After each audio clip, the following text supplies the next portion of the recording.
Dhe për këtë arsye, si mund ta quaj opozitën knet, po si ta quaj ndryshe?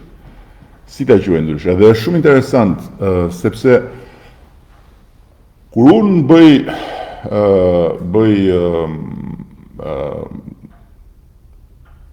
një shfrytëzim metaforik të gjuhës shqipe, ka njerëz që skandalizohen.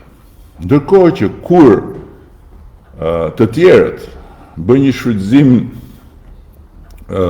një shfrytëzim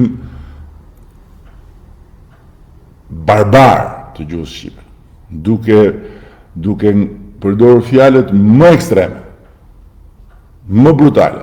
Kriminal, hajdut, i tillë, ja tillë, kusar, gjithë, kjo është normale. Por jeni vetë apo? Kënet, po kënete çfarë kënete? Një lloj kënete që nuk i duhet drejtit, sepse këneta në vetvete ka ato të mirat e veta. Edhe bufi vet, ai i vërteti i kënetës, është ku me këtë bufin tjetër, që është buf me dy këmbë me dy duar. Kështu që kjo është për të pasur të qartë një gjë, që alternativa ndaj nesh është këneta. Dhe po të kthehemi mbrapsh, ne Shqipërinë kemi gjetë në kënet. Kjo është e vërteta.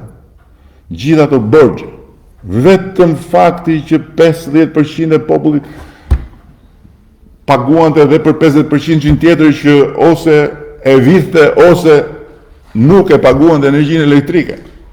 Borxhet në sistem. Generatorët nga të katër anët, në mes të Tiranës mbasdite të shpohin hundët nga djegja e motorave edhe nga zhurma e generatorëve. Qa ishte? Si ishte kënete qa kënete. Dhe kur shoh sot se ku jemi, kjo s'ka si krahasim, ne kemi